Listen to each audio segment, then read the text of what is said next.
Command points. New Warhammer 40k is shaping up to be pretty interesting. The fact that now everyone's going to be able to kind of craft what they need their warlord to be doing and doing for their army. Is this replacing warlord traits?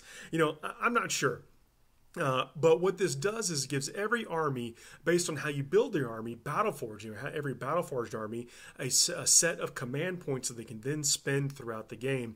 And we know that that scale is of how many command points you get is going to be based off the commitment that you take to the force organization chart, you know, the detachment that they have for us. So there's 14, 15 that are going to be in the main rulebook.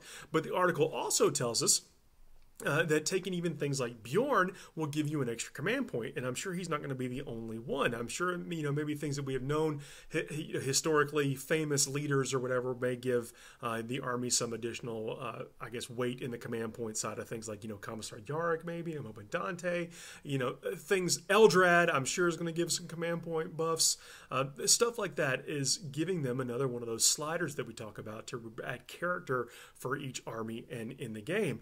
But we get 3 examples here of things you can do. Get a reroll, be able to interrupt the combat phase, and then be able to remove the need to take a morale test. This is things that you can purchase. The only thing you can't purchase the same one during any phase of the game. So, you know, you're only going to be able to save 1 unit from heavy casualties, but maybe with a morale check one, but maybe that's the one that you need to get in to finally reach close combat or hold an objective. I can see that being used late game, not just for the power of punch in combat you're going to get, but be able to hold on to an objective later in the game. Maybe in things like progressive objectives. Maybe you need it in round 1, you know, to remove those heavy casualties, or round 2, whatever. We don't know what the Maelstrom type stuff is going to be in the main rulebook, but I can see burning command points in order to help win the game. Maybe if it doesn't have that offensive punch that, you know, maybe some of us, you know, me, I like that.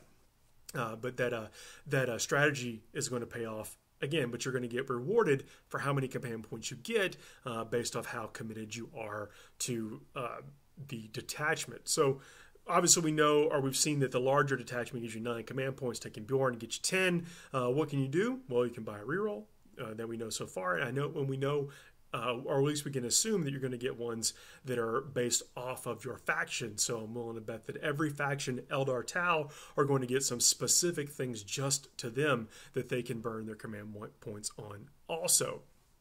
So while this is, you know, obviously we're seeing things that cost 1 and 2. That's going to be one of those things that they adjust. You know, where does that stop? Who knows? Will there be things that are 4 and 5 command points? I don't know, but I'd like to see it. I think that it would need to be really powerful if you're able to, you know, burn half of your command points to get a really important thing to go down on the table. That remains to be seen. If I had to bet, we'll see all of them in the 1, 2, 3 range. Allowing you again to spread them out, and there'll be things that were kind of like a warlord trait, if you ask me, going forward.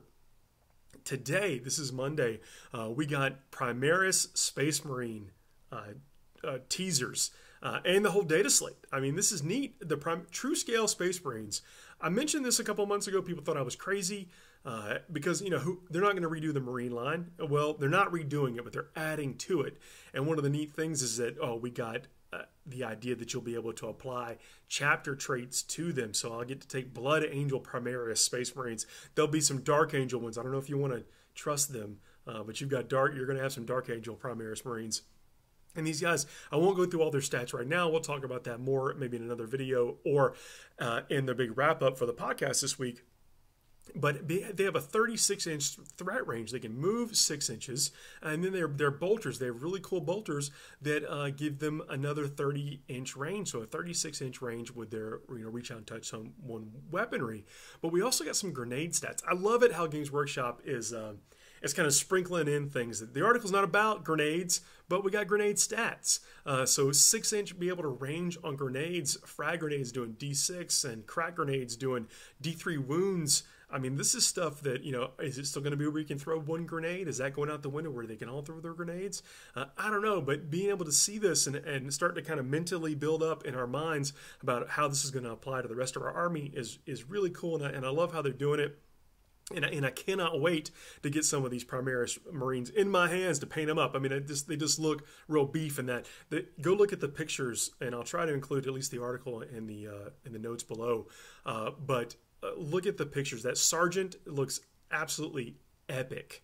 Again, I can't wait to start modeling and painting them. Now, for his like use in combat strategy, the article blatantly tells us that don't worry, your TAC Marines and things the other Marines are still going to have a use. Is these Primaris Marines have a very specific role, having 2 wounds, and their survivability is in between that of what a Terminator with a better save and a regular Marine with 1 wound and a 3+ armor.